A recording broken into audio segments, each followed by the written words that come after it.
តែចិត្តរឹងមិនដេញពេលនឹងប្រែទុនជ្រាយទឹកភ្នែកចិត្តងាយសុកសុកក៏ស្រងហូរឈរយំហើលភ្លៀងដល់ថ្នាក់ទឹកភ្នែកហូរប្រែពណ៌ស្នាមញញឹមក៏បដូរជាទុកក្នុងបេះដូងអូនបងនៅលេចរៀងទីប៉ុនមកទើបមានសំណាពេលណាដែលអូនអប់សុខ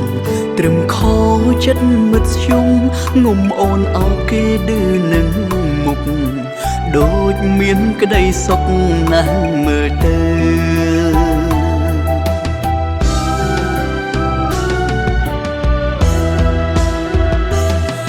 ការឈឺចាប់រាប់អស់បងអុបបាំងធំធំអូនម្នាក់គត់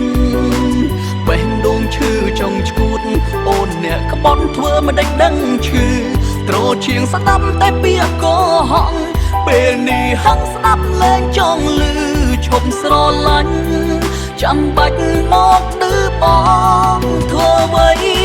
បេះដូងបងអងថ្មហើយសាកយ៉ាងណាក៏មិនពេញដែ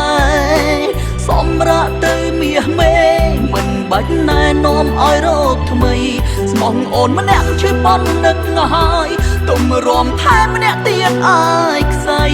គ្មានថ្ងៃឲ្យបេះដូងបងឈឺចាប់ម្ដងទៀ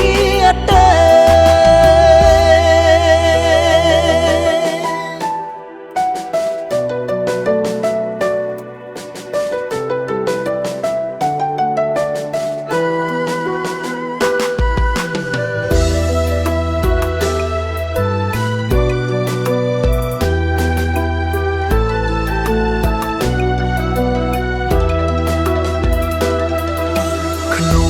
បេះដូងអូនបងនៅលេចរៀងទីប៉ុនមកទើបមានសំណាងពេលណាដែលអូនអប់សុខ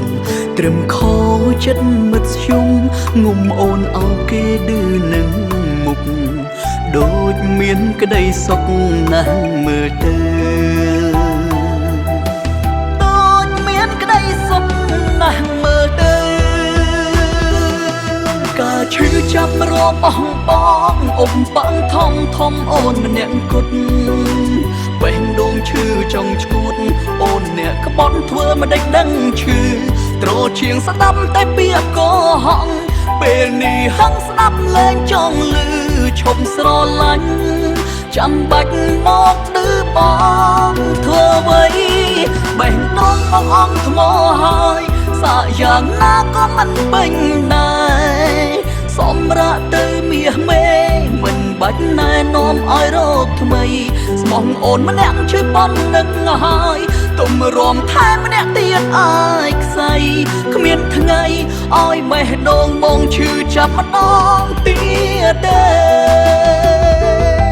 បេះដូងបងអងថ្មហើយសាកយ៉ាងណាក៏មិនពេញដែរសម្រាប់ទៅមាសមេ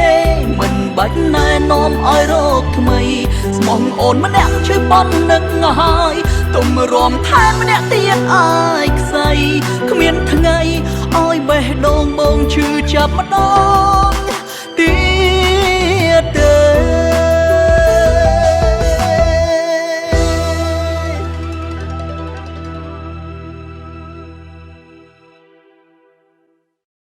រឿងកើតតាំងពីពេលណា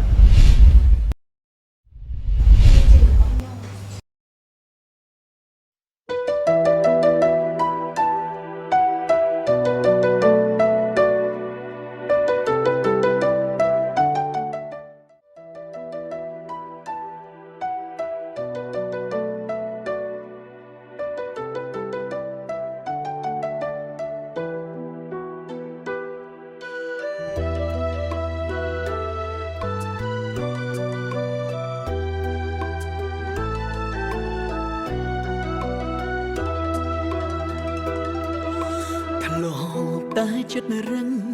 មិនដេញពេលនឹងប្រែទុនជ្រាយទឹកភ្នែកចិត្តងាយសុកសុកក៏ស្រងហូរឈរយំហើលភ្លៀងដល់ថ្នាក់ទឹកភ្នែកហូរប្រែ សម្រាប់ទៅមាសមេមិនបាច់ណែនាំឲ្យរកថ្មីស្មងអូនម្នាក់ជួយប៉ុននឹកហើយទុំរំថែមម្នាក់ទៀតអាយខ្សៃគ្មានថ្ងៃឲ្យបេះដូងបងឈឺចាប់ម្ដងទៀតទេ